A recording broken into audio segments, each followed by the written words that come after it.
Day 7 of the Aldi Beer Advent Calendar for 2022. What's in the box? Welcome back, everybody. Day 7, as I previously mentioned. One question that I've been getting from a few people watching these videos is, how do I keep these cold? Am I drinking these at room temperature? I am drinking these cold. This box isn't too big. It thankfully gets lighter as we go along in the month. It just gets stored in my garage. It's pretty cool out there. By the time I bring this in, I set it up and everything's good to go. It kind of warms up a little bit. It's not room temperature. I'd say it's probably right around the temperature you would expect. Anyways, we're at day number 7. If you're following along at home, hopefully everything's been going in the same kind of general direction. We've all been opening the same beers. I know last couple of years it's been a little bit different, but I'm on day 7. I digress. The bottom row, second from the right, number 7, the gnome holding a snowflake with some polka dots on his hat, and let's open it up and see what we got.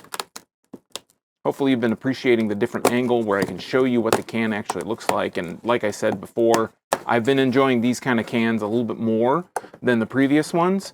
Okay, and this one looks actually pretty familiar. This is a Belgian blonde ale. It is 6% ABV. As you can see there, that looks just like the Hefeweizen that we had on day 1. The colors are very similar. It was a white can, had kind of shapes on it. This is a little bit different.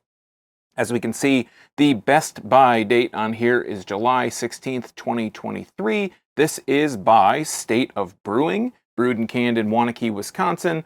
Again, has a lot of those different shapes and stuff on it. I think that I'm going to go out on a limb here and say that everything that we're going to open is going to be State of Brewing, because we're 7 days in. That's some fractional amount that I can't think about right now.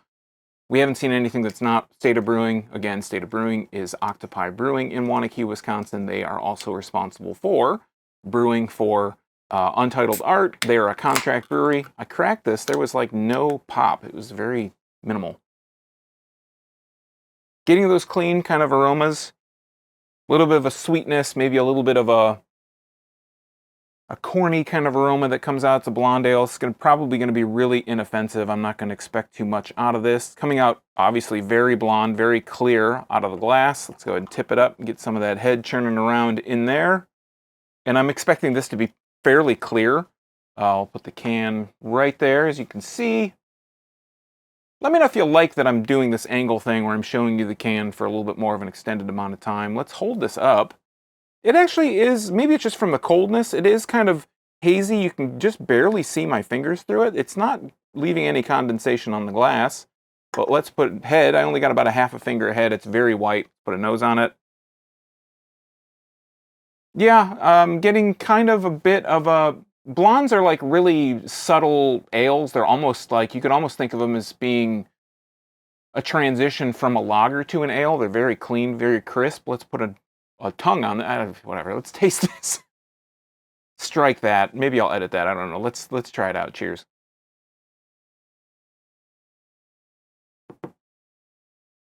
Very crisp, very clean, very light. Again, this is 6%. This is one of the stronger beers that we've had. This box has been kind of like the intro to craft beer drinkers box. If you know somebody likes craft beer, buy them this box. They might like it. So it's very crisp, very clean flavors. There is a bit of a, almost like a bit of a banana kind of flavor in there.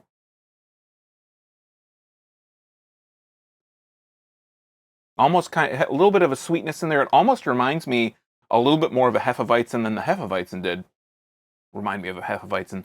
But it's got that kind of lighter flavor. It's got a little bit of that sweeter flavor. There is a bit of a bitterness. It's very subtle. It's on the finish, on the back end. But a lot of what's coming through is more of that clean, crisp, kind of sweeter banana kind of flavors. This is a little bit sweeter than most blondes that I would generally think of when I drink a blonde. I don't generally think of them as being this sweet. So it has that bit of nice sweetness to it. I'd say that this one, it does have I guess the banana comes through. It's a Belgian blonde ale, so maybe that's the Belgian influence coming through, the Belgian yeasts that were probably used in this. Again, here is the can, the Belgian Blonde Ale, 6% ABV by State of Brewing. Pretty good, a little bit different.